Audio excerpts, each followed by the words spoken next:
All right, so there are times in life when we have to just trust someone without any support to back up what they say. Could be someone you've hired to fix something, contractor saying, hey, we're going to have this done by Friday, and you hope for the best. It could be a doctor that's saying, the procedure went well, healing is coming, you're going to have full recovery, and you don't know for sure.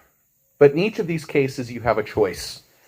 You can either wait for the proof before you believe it, or you take the person at their word, and then you live as if you know what they said is true before you have any evidence to back that up. The difference between these two things is a matter of faith. It's belief. If you wait for the proof, you're saying, I don't completely trust you, and I need something to back it up. Faith says, I believe what you say, and I'm going to live as if it has already proven itself.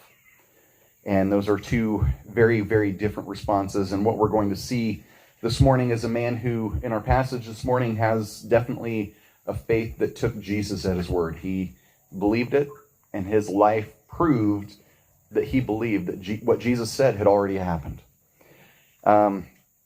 We're in John chapter 4, starting in verse 43. We're going to go through the end of the chapter this morning. And the royal official in our passage had a son who was sick. And he had traveled roughly about a little over 20 miles to go see Jesus. And he had heard that Jesus was back in Cana, and he urgently needed to see Jesus because not only was his son was sick to the point of death. He was desperate. He had the desperation of a parent who would do anything to have his son healed. And he went to Jesus with the purpose of begging him to come down to heal his son. And this man's reaction to what Jesus does is honestly one of my all-time favorite examples of faith. We often feel like we need, or at least want, some kind of confirmation before we act. We want to see it before we believe it. And our passage this morning shows us a man who he moved beyond that desire, and we see what the results of his faith actually were. So what we want to see here this morning is that genuine faith, it moves us from demanding a visible proof. It moves us from demanding evidence to then trusting the word of Christ alone, where we will trust what God says. So it starts off in verse 43. We have a welcomed return as Jesus returns to, he left Samaria, as we had earlier in chapter 4, and he's gone north to Galilee. And there's a brief prologue to the story that John records for us. And it starts in verse 43 and verse 44. It says, after the 2 days, he went forth from there into Galilee. For Jesus himself testified that a prophet has no honor in his own country.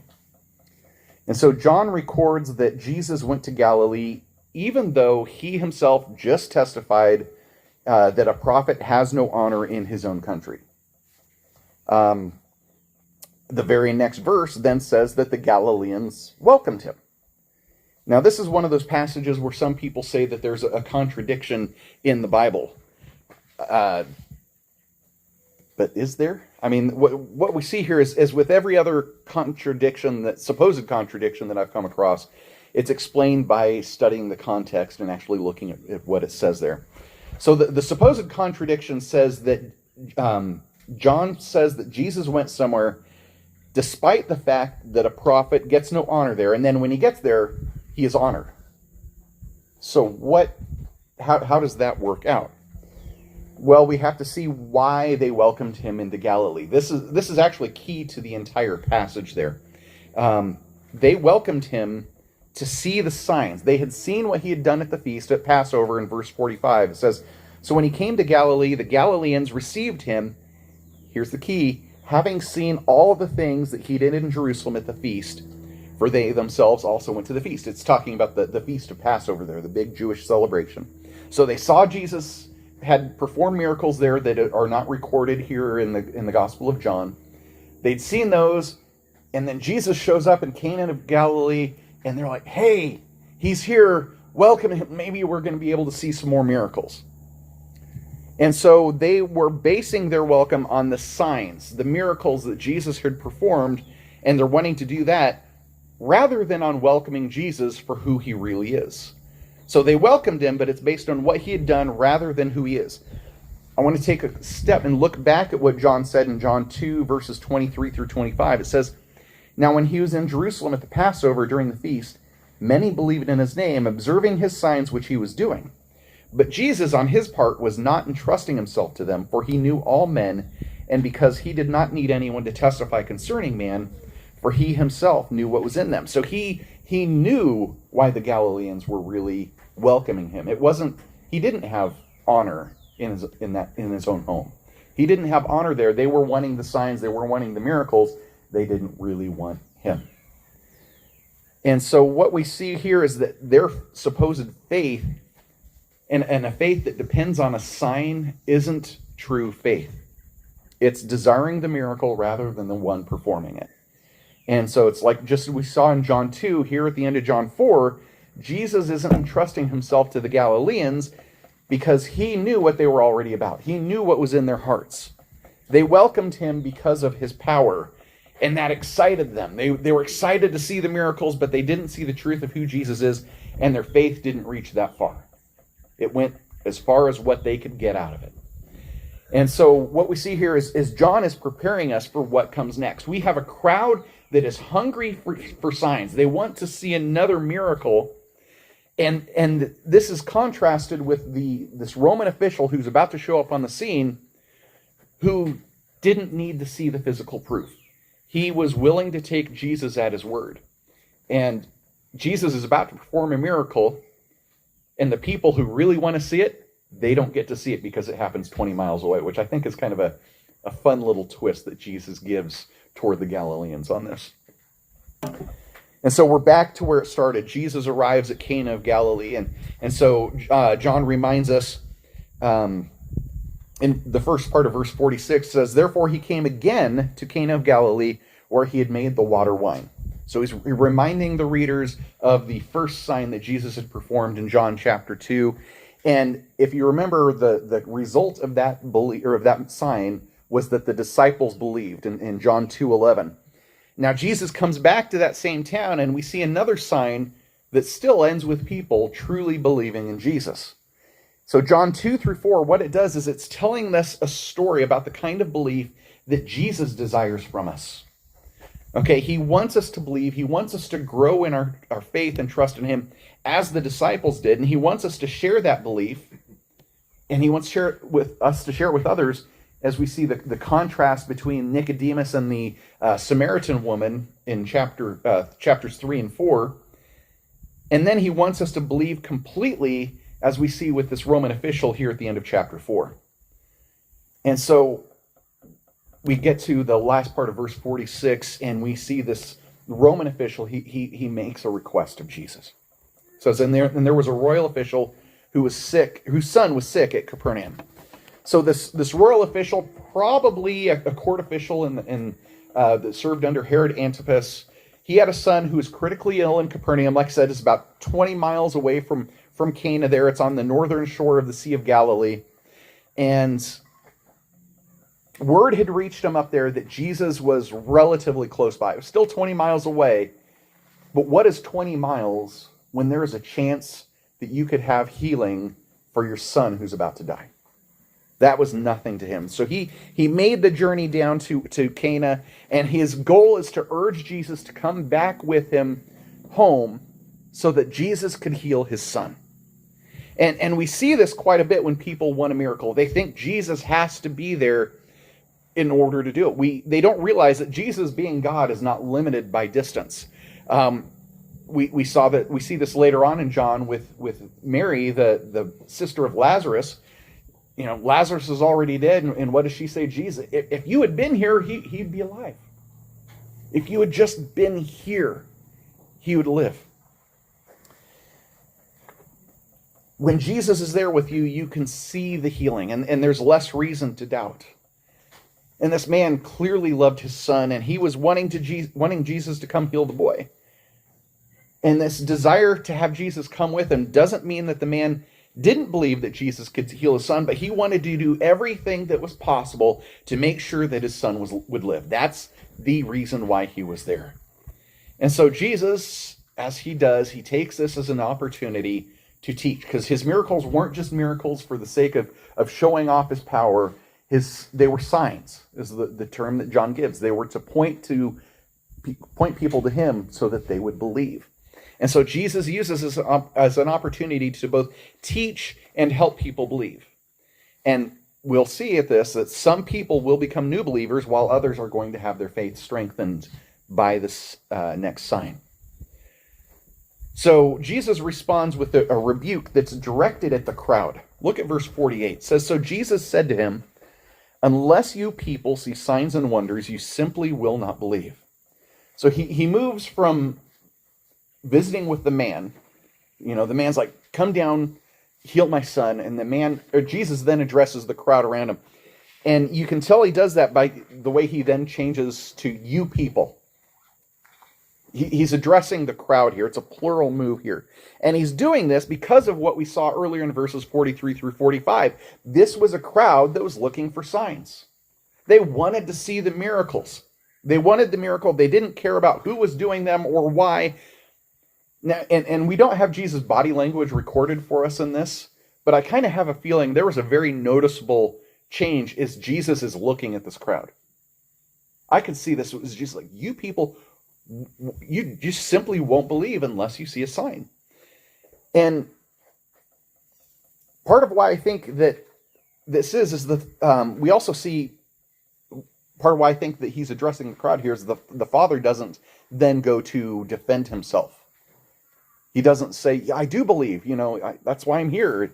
He's not trying to defend himself. All he does here is ask again. And you can almost hear the brokenness of this man in his request. He needed Jesus and he knew it. Verse 49, the royal official said to him, "Sir, come down before my child dies." This is a man who has nothing. He is broken. He knows the only hope he has is Jesus. He's still asking Jesus to come with him to his son. He cared. He loved. He needed Jesus. Before we move on, I want to briefly note that this is not the same account as when Jesus healed the centurion's servant in Matthew 8 and Luke 7, as some people suggest. There are some similarities between the two events, but there's also enough differences that make it clear that they're different. The jobs of the men, the son versus servant, and the locations do show that these are separate events.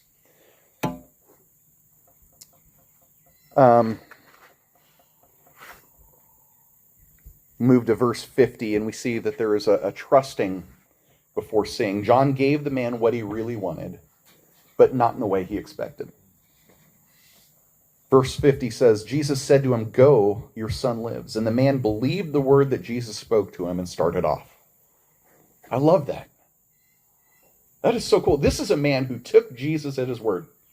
Jesus says, "Go, your son will live." And all right, I'm going.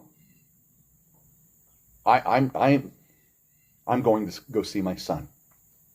You said he's healed. I'm gone. It's quite possible, even likely, that the man still had questions. He still had doubts. He was probably wondering if what Jesus said was really true, but he did it. He took Jesus at his word and he went to his son. What this man didn't have was proof that this specific miracle had actually happened. He didn't know for sure whether what Jesus said was true. But he took Jesus at his word, and he took the next steps, quite literally, as he started walking home. He'd already heard of the miracles Jesus had done, and that was proof enough for him. He'd already heard of that. That's why he was there. He knew Jesus could heal, so that's why he went to Jesus. And this is what John wants us to see. This is why John was written, so that we would have that same belief.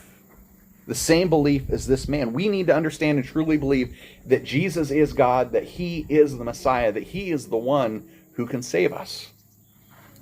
And this isn't the belief of the Galileans or even maybe the early faith that we'd see in Nicodemus in chapter 3 here. It's not based on signs only, although the signs did help confirm his faith. This is a faith that said, I will believe and act on the fact that what Jesus is telling me is truth. He believed that what Jesus said was true and accurate. And what gets me on this is the fact that he kept going home. This was not a short trip. This was 20 miles to get home. And he kept going. And it makes me wonder, was there a part of him that wanted to run back and say, Jesus, please, just come with me? That wanted to take that return trip to go back to Jesus. How strong were the doubts in his mind? But he kept walking. And each step was an act of faith that what Jesus said was true. And there are many times when we aren't sure that we can take that next step of faith. Sometimes we struggle to do that. We question, we have doubts. But I want a faith like this father who kept walking when he didn't know for sure. He didn't have a phone call from home. He didn't have FaceTime with his son sitting up and walking around. He just had to keep walking. And I'm very grateful for the fact that John was able to give us the rest of the story. I wonder how long it was before word of this got back to the disciples. In verses 52 through 53, so he inquired of them the hour when he began to get better. Then they said to him, yesterday at the 7th hour the fever left him. So the father knew that it was at that hour in which Jesus said to him, your son lives. And he himself believed, and his whole household. And I love that. I love how he was able to recognize that Jesus was healed the moment, or that the son was healed the moment Jesus said, your son is healed. At that very point in time. This is part of how John tells a story that would lead us to a greater faith in Jesus. Because there was an instant healing over distance. And we see that Jesus has authority over life and health. He has authority over water and wine, over time and distance. He is God. And this part of the story ends with not only the Roman official believing in Jesus, but his entire household. Everyone would have known what had happened. This was not an event that you would have kept quiet, and you wouldn't want to keep that quiet. Everyone in the area likely heard this story about what Jesus had done over a 20-mile distance. Word spread, people saw the truth about Jesus, and they believed. John shows us the difference between the faith of the Galileans who were hoping to see a sign and the faith of a man who believed a sign occurred 20 miles away. And he didn't have to see it happen. This was a man who came to Jesus broken and desperate for Jesus to save his son. And he left with the faith that Jesus had done exactly that. And his story ends with him and his household firmly believing in Jesus. So the question is, do we need signs to believe? Do we need Jesus to do one more thing so that we would trust him?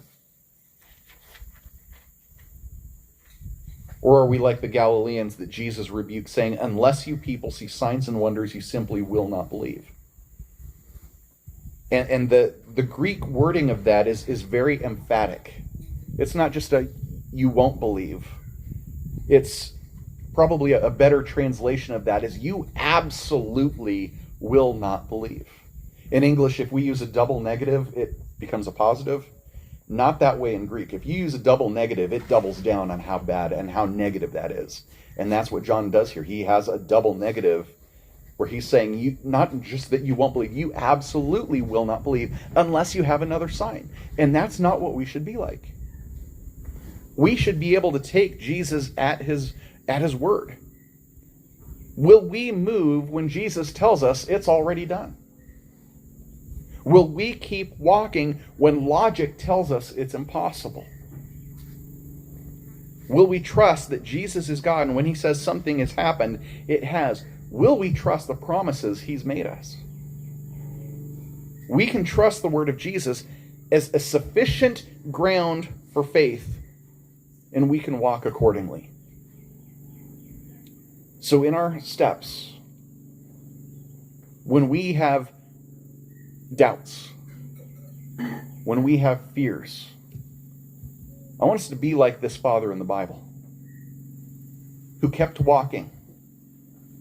And like I said, every step was an act of faith. So let's be like that man. Heavenly Father, I thank you again for this morning, for those who are here. I pray that you would help us to remember the example of this father who trusted Jesus no matter what. A man who arrived broken but left with a faith that pushed him to keep walking, to push through the doubts and through the fears. And I know that there are times in our lives where we question and we doubt. But help us to trust anyway. Help us to be able to look back and see the things that you've already done in our lives and in the lives of others. How you've proved yourself so that we don't need another sign. That we can trust that you love us and that you are good no matter what. And I ask this in Jesus' name. Amen.